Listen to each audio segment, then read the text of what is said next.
Good afternoon, everyone. So I welcome all of you here and all the participants who come online with us today. So this is our distinguished lecture, fourth one of the fifth series, which is organized by International Relations Unit in association with SETMI. Today, topic of the session is an overview of MOOCs in India. So it is like a sharing experience of MOOCs used in India. We have a very good facilitator from India. It's Dr. Jitendra Pandey.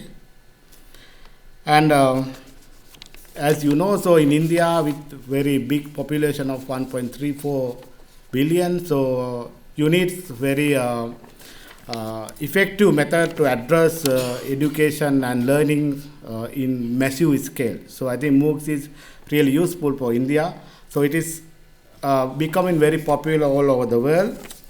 So if I tell more about our facilitator today, Dr. Jitendra Pandey is working as an assistant director research and assistant professor of computer science department at Utkan Open University, India.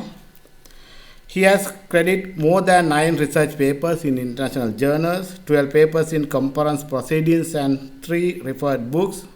His current area of interest is cyber security, computer forensic, component-based software development, mobile learning, and open education resources. So a lot more things to tell about him. Dr. Pandey has been reviewed for several issued journals and international level, International Journal of Software Engineering, Knowledge Engineering, Journal of Information Technology. Likewise, he has been involved in this sector quite long time. If I give a little bit more about today's session, and the abstract of this is in order to improve gross economic ratio GR from 26% at present to 30% by 2020, government of India has felt that conventional mode of education shall alone not be sufficient to achieve this goal and has decided to utilize ICT in a big way in education. So with that, the Cabinet Committee on Economic Affairs in India in 2019 has approved National Mission on Education through Information and Communication Technology. So he will be talking about this, and he will be talking about MOOCs pedagogy. Similarly, more content needs to be created on similar matters. And one more thing, Ministry of HRD has accordingly embarked on a major new initiative called SWAYAM. I think he will be talking about that initiative as well. And with that, so it is our time to welcome Dr. Jitendra Pandey to give a very good insight about how MOOCs works in India, because I have attended few of his previous presentations. He is very nice presenter, and he is very good in presentation. I think it will be a very interesting presentation.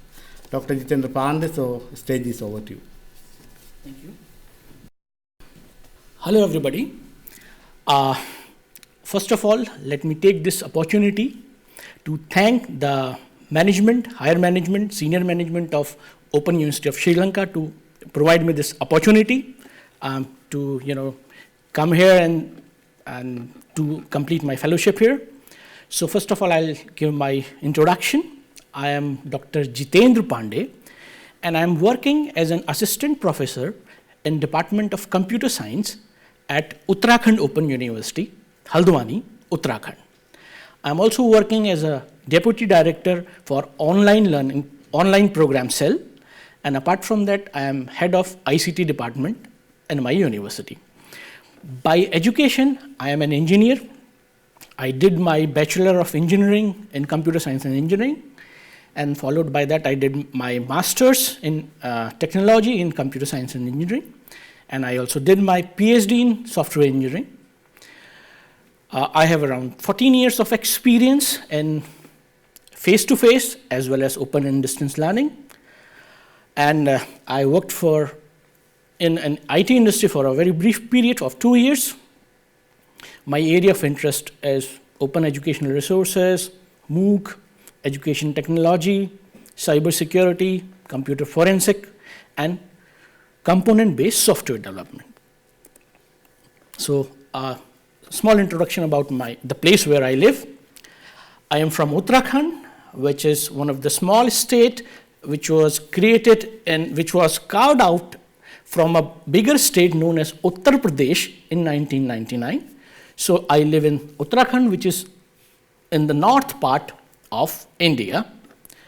So we have two international boundaries. One is with Nepal and second is with China, and we have three state boundaries with Uttar Pradesh, Haryana, and Himachal Pradesh. So land area is around 53,483 square kilometer. We speak Hindi. There are 13 districts, 10 are hilly terrain, and 3 are plain. 3 are located in a plain area. And the population is around 10.08 million as per the 2012 census data. So this is about my university, which was founded in 2005. We have 13 schools of study, 39 departments. We have 8 regional centers and 97 study centers, and approximately 70,000 students are enrolled in our university. We have around 25 PG programs, 15 UG programs, 20 diploma and PG diploma level programs, and 23 certificate programs. So this was about my university. Today I'm going to talk about overview. I'm going to give you an overview of MOOCs in India. In order to increase the gross enrollment ratio, which is 26% at present, to 30% by the end of year 2020, Government of India has realized that the conventional mode of education is not sufficient to achieve this goal, and has decided to use ICT in a big way in education. In India, there is a shortage of qualified faculties and resource crunch for creating up the physical infrastructure to reach out to the learners at the mass scale. So MOOC seems to be a viable solution. Nowadays, MOOC is one of the popular way to offer online courses globally. So what is MOOC? MOOC is a massive course which is designed to support logically unlimited number of learners, and these courses are offered using platform. As per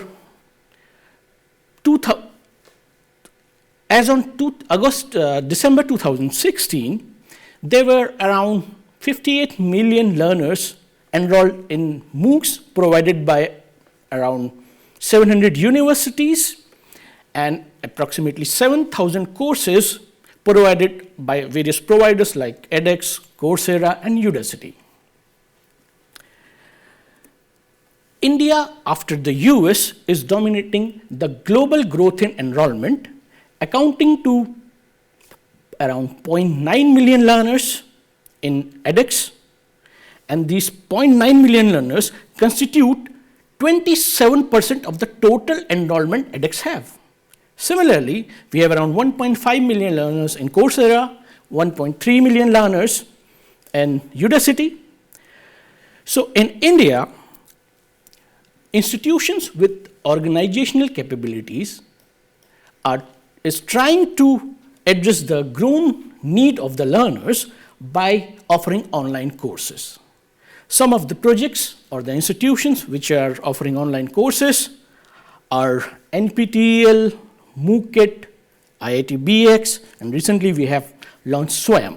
So one by one, I'll go through these. I'll give you the details of these projects, and then I'll come to the SWAYAM. So I'll start with NPTEL, that is National Program on Technology Enabled Learning. It was initiated in year 2003. It is a joint initiative of 7 Indian Institute of Technologies and Indian Institute of Science, Bangalore. Their focus is on engineering and basic science courses only. The courses are offered free of cost, and they have a very nominal fees of 1,000 rupees for certification. They are offering around 1,200 courses, and there are, 600 more courses in pipeline. For the people who are interested in the technology, it is developed on Google's Course Builder platform. It is one of the largest repository of engineering courses. Then we have MOOC Kit. It is developed on a Drupal platform, which is an open source content management system, and it is developed by IIT Kanpur in 2014. 15 courses are delivered using this platform with about 1 lakh registered learners. It has a very powerful analytics interface for learners as well as instructors. It is specially designed to solve the problem dealing with low bandwidth and low computing power situations. See, you can see the dashboard. You have a visual indicator similar to a mobile phone, right? You can see in the top, there is a visual indicator which indicates the bandwidth condition. If the bandwidth is high, you can stream the video. If the bandwidth is low, there is an option where stream lecture on audio only. When you click this option, only the audio is streamed, and you can see the PPT, and you can play the PPT in sync with the audio, right? And so it will give you a visual, lecture video kind of experience. And for the further low bandwidth situation, we have a third option, which is call on phone. So you basically need a dumb phone. So when you click this option, you will receive a pre-recorded audio on your mobile phone, and you can play your PPT in sync with that audio, and it will also give you a video kind of experience. It has a very powerful analytics for students as well as for the course program coordinators. This gives you a very powerful analytics. Then we have IIT BX. It is built by IIT Mumbai using open source platform known as OpenEdX in 2014. Currently, it is offering 63 courses on different subjects. Then we have EPG Pathshala. This contains the online courses for non-technology PG level. So currently, it have around 72 subjects across all disciplines of social sciences, arts, fine arts, and humanities, natural and mathematical sciences, linguistics, and languages. Then we have Consortium for Educational Communication. They offer non-technology UG level courses. It is again an initiative of UGC. It contains around 87 disciplines, the online courses for 87 disciplines.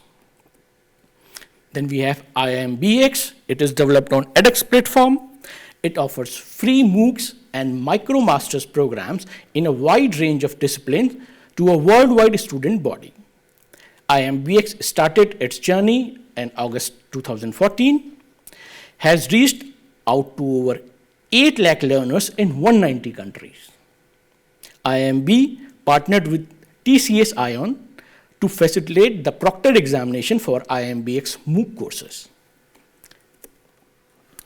Then again, we have a spoken tutorial, which is an initiative of IIT Mumbai.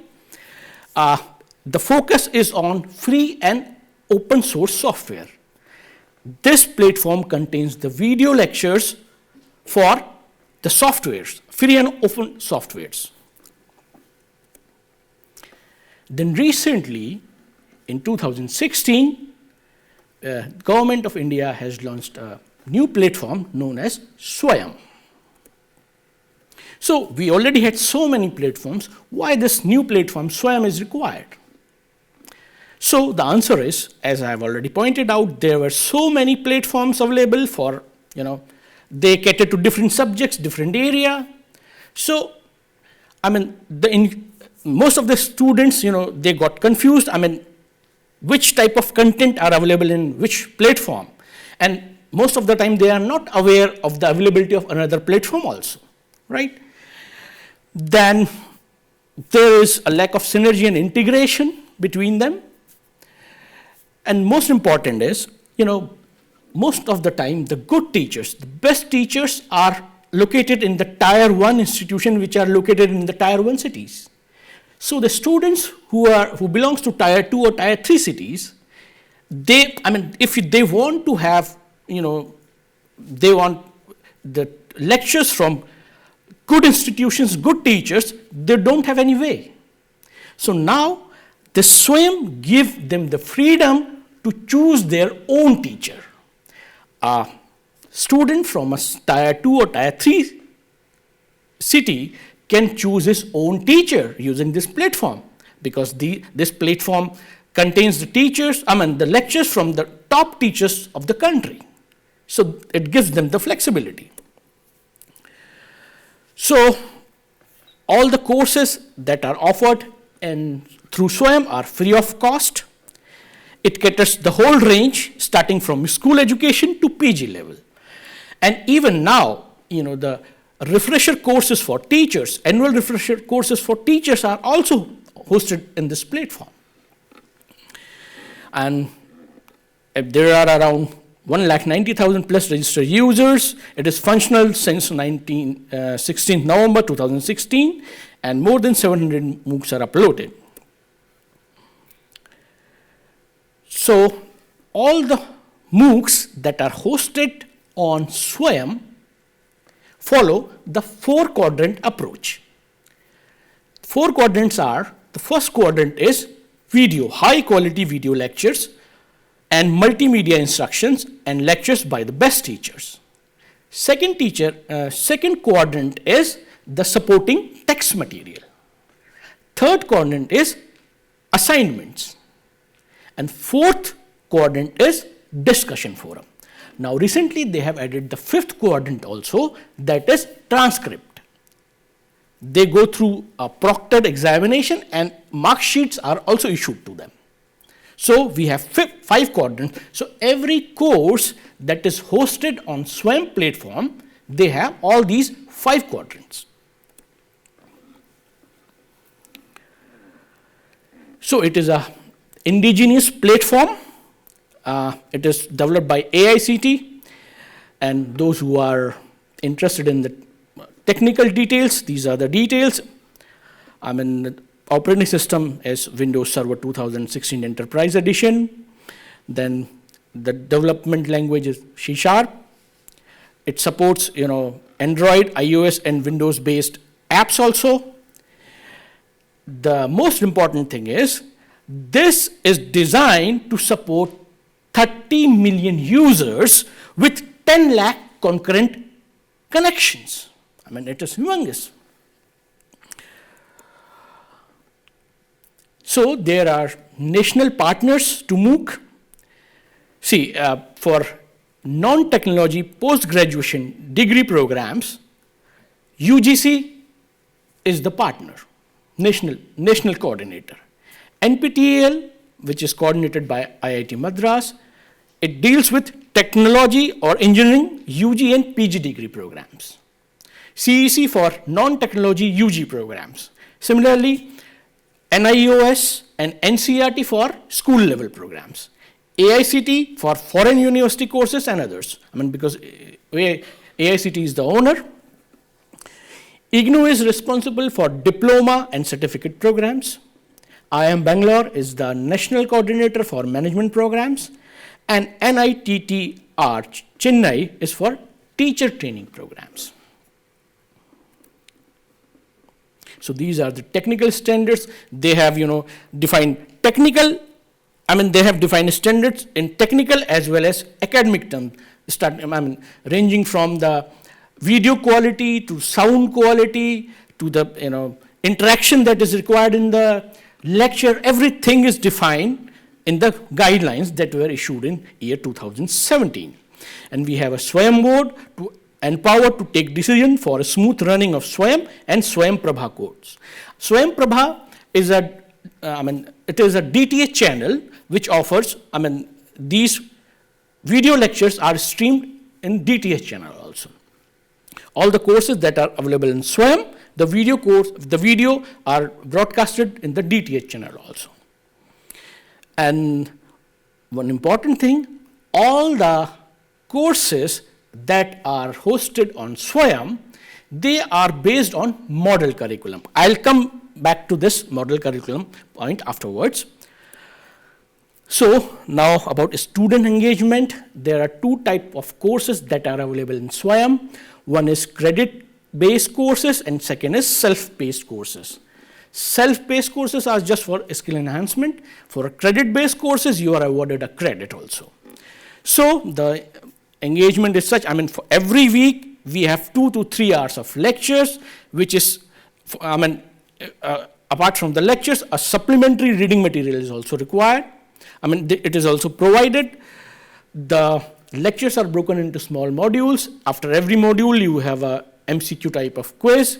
And after end of every week, you have a discussion forum where you can have assignments and discussion forum. This type of engagement is there. And for every 500 students, assuming that only 10% are active users, one program teaching assistant is provided for grading and for moderating the discussions. And this platform have the facility for online payment, and it supports the credit transfer also.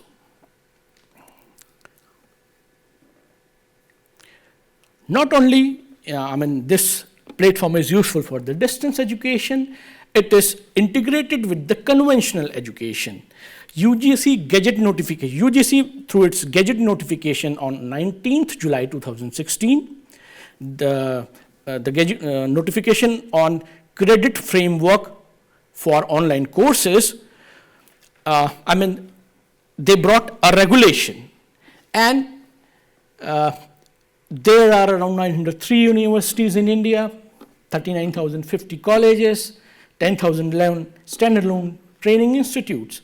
So it is mandatory for every university to adopt the courses that are offered through Swayam, and they have to facilitate the credit transfer. And since UGC is the regulating body, so this decision is binding to all the universities. So if my university is offering, say, course X, and that course is available on Swayam, then the teacher concerned in my university have to compare the course content, and they have to put a list in their university that this course is equivalent to that course in Swayam platform, right? So if I complete a course on Swayam and I get my mark sheet, it's my choice if I can get my credit transferred to my university. So, but there is a condition that in one semester only 20% of the courses can be offered through online. They can, the student can enroll for as many courses as he wish to, but the credit transfer will be for 20% of the subjects only. So to encourage the teachers to offer online courses, so they have, through the gadget notification, they have given the teachers some API scores, so which is helpful in their promotion. For every unit, every module, every course, there are certain points associated with them. So for example, for development of e-delivery or process or material, there are 10 points per module. So they help to earn credit, and then they help you to get, promotions, to earn points for your promotions also. So as I've already pointed out, first time a student can choose a teacher anywhere. The best teacher, the best resource in the available. They are offering the course in the Swayam platform.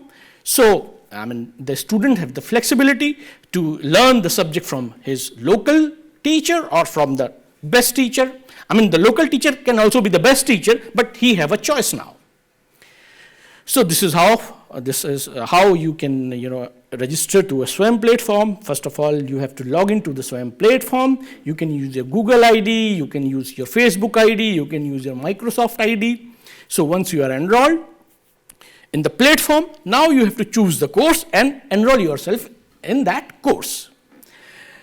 And then you consume the course. I mean, you go through the video lecture, e-content, you go through the assessment, and then you submit the assignments, then you join the discussion forum, and at the end, you apply for the exam. And once you complete the exam, you can, download the certificate of completion.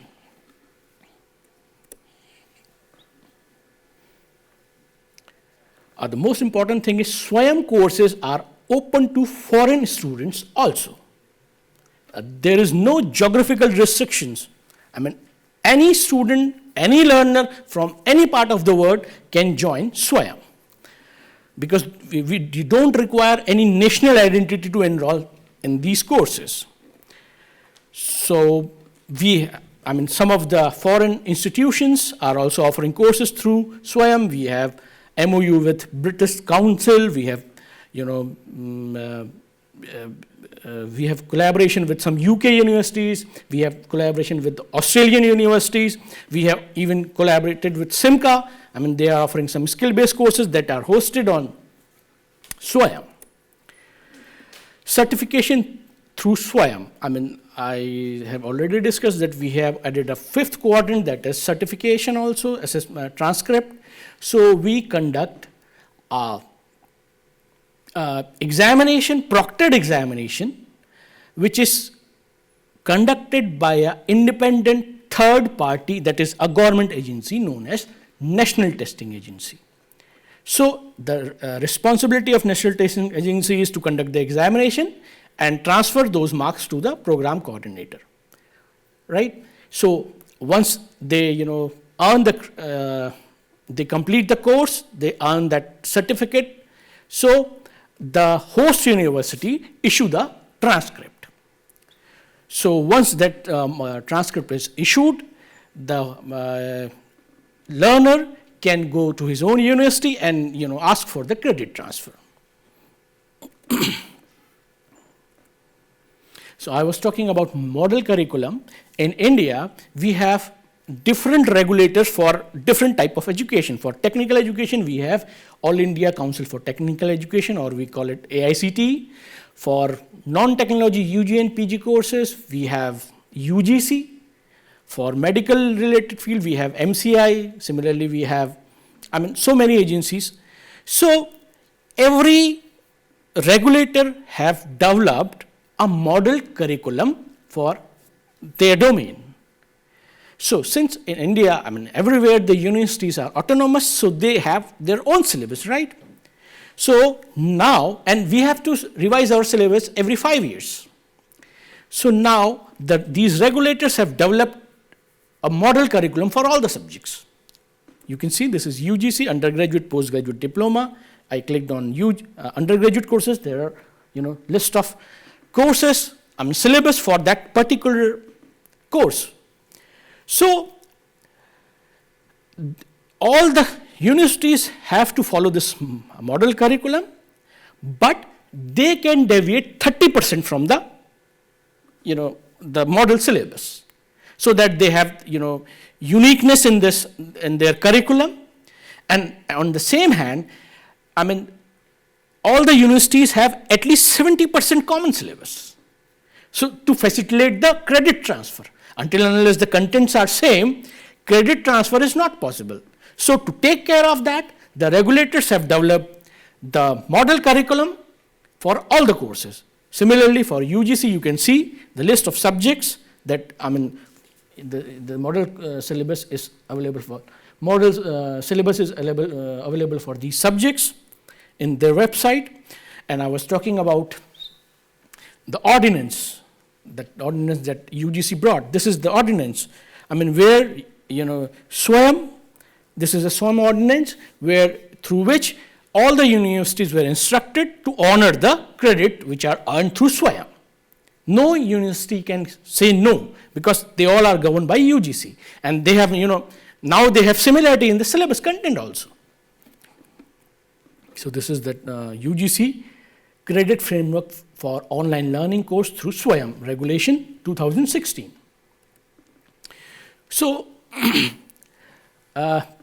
the government have also developed the guidelines to offer SWAYAM course, to offer online courses using SWAYAM. So I'll just show you these guidelines. See, it is comprehensive. They have defined everything.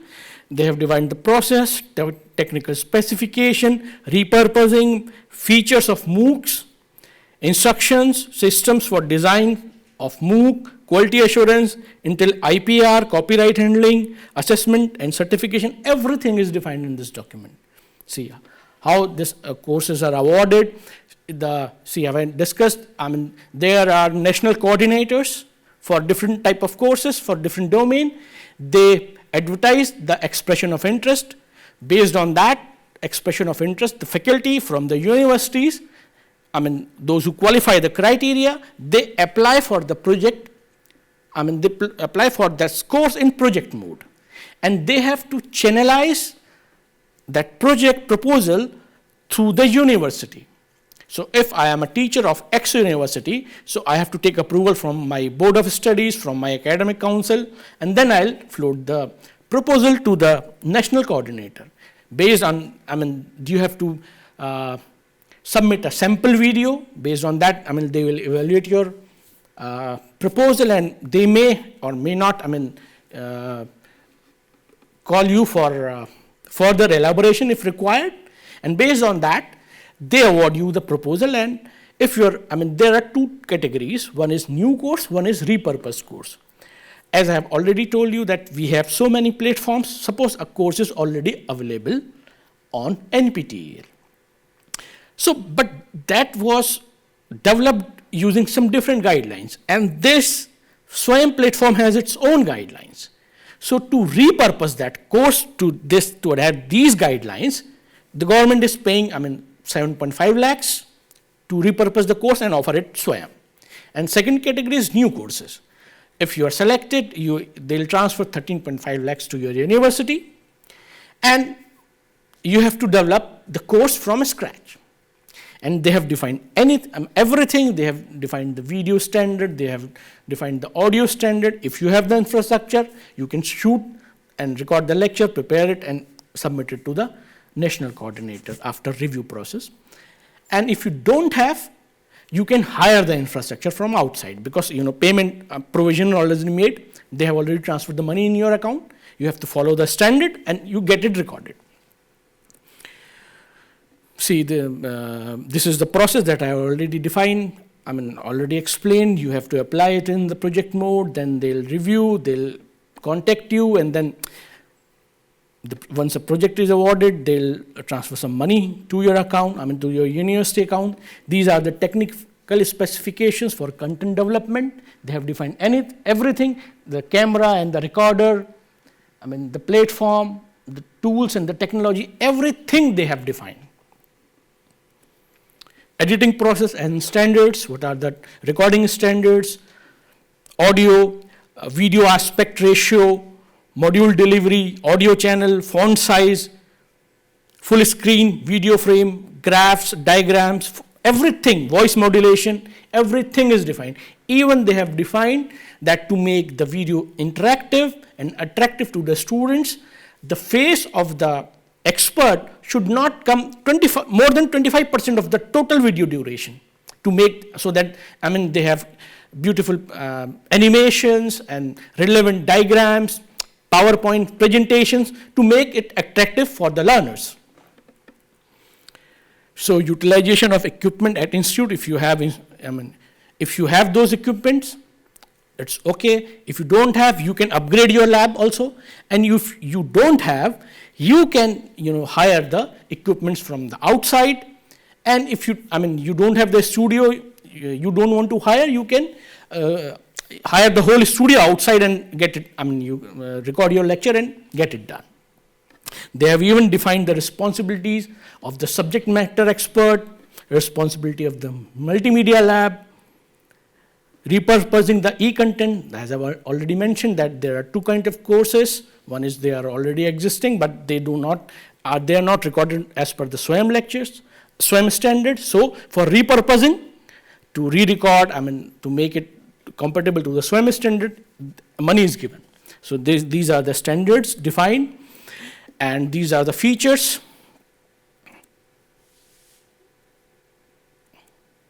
Everything, section level course structure. This is when you offer a course, there is a week template plan, you have to fill it, and it is made available to the students in advance.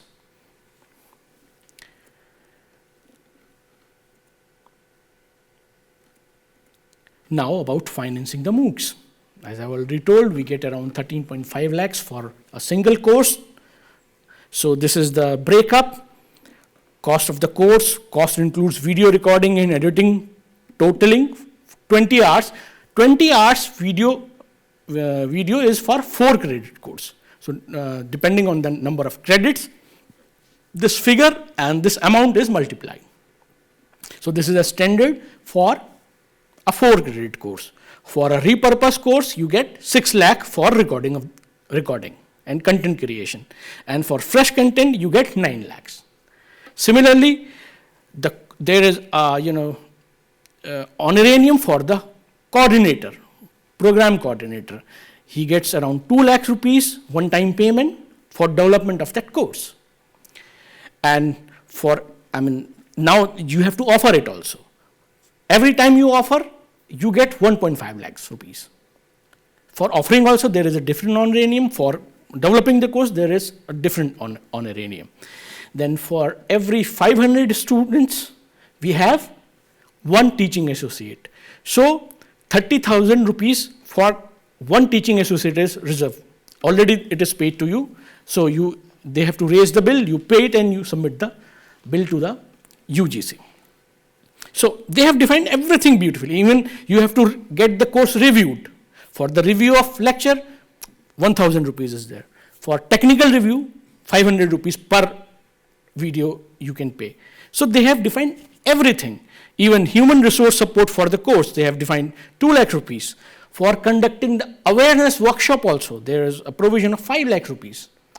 So that you can, for mass awareness about your course and about SWAYAM, they have provision for everything. So that's all from my side about SWAYAM. Thank you very much. So, Dr. Jitendra Pandey, so thank you very much for nice presentation. So, as I initially mentioned, so with the population of 1.34 billion, so I think if I am not incorrect, so I think your enrollment is more than 30 million, right? So, I think more than our total population. So, just to continue very wonderful discussion, so may I invite Dr. We have very good resource person from OUSL side as well who work in MOOCs, so Dr. Gayatri Jayatilaka. So I invite Dr. Gayatri Jayatilaka to chair the session and continue the discussion with Dr. Jitendra Pandey. Thank you, Director. Thank you, Professor Pandey, for your interesting lecture and sharing your experience using MOOCs in India. So I have you told about that there's a review mechanism involved in, and what is the process like, quality assurance of these MOOCs? They have defined, certain standards in the original document. You have to follow those documents. First is checklist.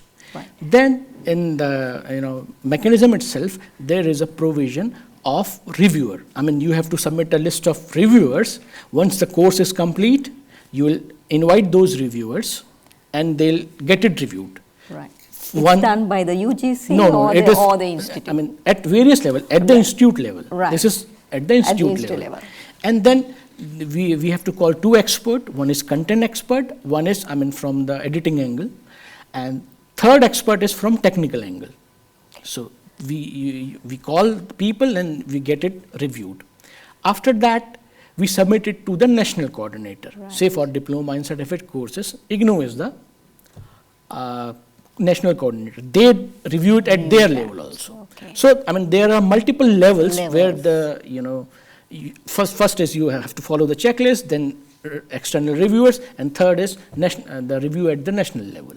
So checklist is prepared by the institution or? No, it is in defined in the regulation itself. Regulations, right, okay. So I will just open the floor to the audience also. If you have any questions, please ask from Professor Pandey. Thank you. Great presentation. So I've just seen in a few of your slides that you have mentioned that foreign collaboration is involved. Say, for instance, if Open University wants to collaborate in such contribution, how and what is the process in order for us to do that? See, as I've already mentioned, that for any foreign collaboration, AICTE, All India Council of Technical Education, is the licensing agency. You have to contact them. You will find a link, or in their website. You have to contact them through email, and they'll provide you with the details how you can go. Because we have already done MOU with many countries. We have done MOU with Australia, with UK, with British Council. It depends. If you have to send your proposal, again, the same criteria is there. They will vet it, and if it is interesting and the takers are there, if they think that it is interesting and useful, they'll provide the details. Dr. Pandey, I would like to know whether India has different platforms for different program categories. Yes, actually, initially this movement started in 2003 with NPTEL, who was responsible for preparing online lectures for engineering and basic science courses. Then again, in 2012 to 2016, there were many platforms for different kinds of content. For, PG level contents of non-technology courses, we have EPG Pathshala, CEC for UG level contents. So then by 2016, Government of India realized that, there are so many so many platforms, different standards, and most of the time the learner is not aware of that so many platforms are there. And even the courses are hosted on different platforms. So once the students is acclimatized with that, he's comfortable with that platform, he suddenly come to know that another course that he's interested in is offered in different platform. So again, he have to acclimatize him. So it was difficult. So in 2016, Government of India decided to have, all the courses from all the, different platforms, they are repurposed into the new standards, and they are now hosted on Swayam. So now, these independent platforms they exist now also, but the most popular courses, they are repurposed, and now they are slowly moving it to Swayam. Thank you. Okay. And I know that you delivered some courses using MOOCs platform.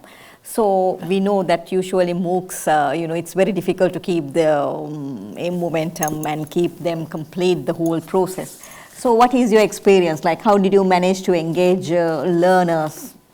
What sort of strategies that you have used? Recently, I have offered an online course in July intake. The course was Introduction to Cybersecurity. So it has, around 16,000 learners enrolled in that course from 50 countries, different time zones. So what we did is, we used to conduct discussion forum every weekend, and we used to invite experts, the practitioners of cybersecurity. We invited the scientists from the Cyber Emergency Response Team of India to have an open discussion with the learners, synchronous and asynchronous in the chat, using the chat box and using the discussion forum also. And maybe, we have, so many teaching associates were also involved, so they were raising certain questions to make it interesting. But, still you know that the completion rate is low. So, and because the certification is optional, because not everyone want to go to the examination. So recently I have received a figure that around 500, 600 people enrolled for the examination. So how did you manage the interaction part, like discussion?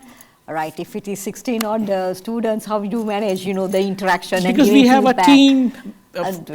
We We have a team. Every person was there is a big team. Yeah. So they were taking care of the discussion. They were moderating the discussions. And in case, special, advice is required, we used to contact the experts from the field and we used to connect them. So at times the response was delayed, but at the end, they used to get the response. And, this really encouraged the learner to ask new questions when they get the response. Yeah.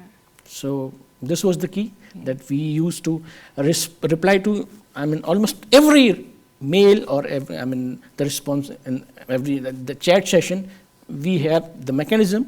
So the people used to reply. So this was one of the key to, engage them. Engage them, yeah. So what is the motivation factor for teachers to deliver MOOCs? Some people are motivated by money. Some of them are, they are, because see, in this case, there are 16,000 students. So you are recognized, right? Yeah. And third is, you also get the API credit point, which are required for your promotion. Okay. For every module, you can, you earn 10 points. Yeah. And normally for, 10 points are earned if you write a research paper in a good impact factor journal. So, it is, compared to that, it is, comparable to that effort. Yeah. So, this is there are so many motivations. Recognition is there. Recognition, yeah. So, Right. Any questions from the audience? I think we can talk a lot on MOOCs, but I think the limiting factor is time. So I think time is to give you vote of thanks, and I invite Dr. Matavidhanage to give the vote of thanks. Thank you, Dr. Pandey. Dr. Jitendra Pandey, our distinguished invited lecturer today, ladies and gentlemen, it is my privilege to be here as the Director of the Center for Education, Technology and Media to deliver the formal vote of thanks. First of all, we must thank our Vice Chancellor and the senior management to facilitate this kind of lecture series. And a couple of years back, we started this distinguished lecture series. Whenever an expert comes to Sri Lanka, we had this lecture series. And this is the fourth distinguished lecture of the fifth series, and it is our privilege to get a person like Dr. Jitendra Pandey from the Uttarakhand University. He has come from all the way from foot of Himalayas to Sri Lanka to stay 1 month for a fellowship. So sharing experience is a key here, key for success, especially sharing experience of him in his capacity, and also a subject, also a very vogue subject, MOOCs. Now the trend of education is moving towards MOOCs, and we need to get more and more involvement, equity, and education is for all now.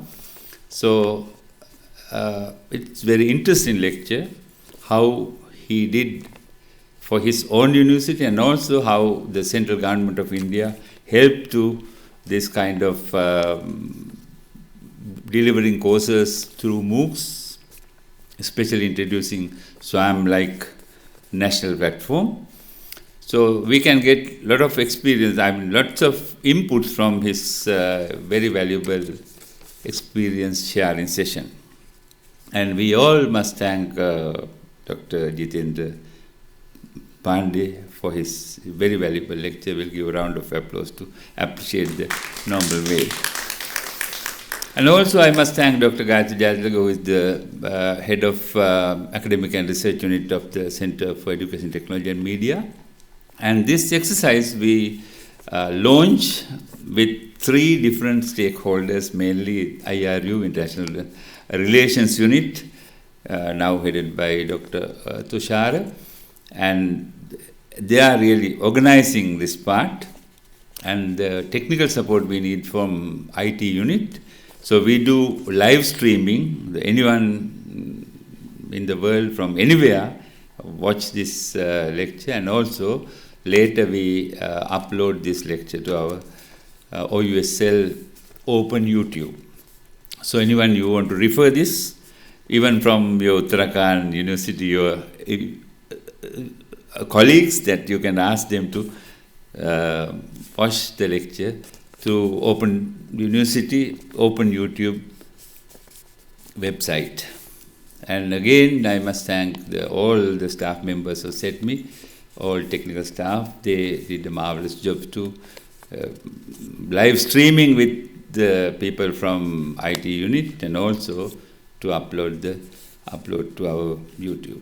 After all, finally, I must thank all the participants here, come from various departments. Thank you all. Thank you very much.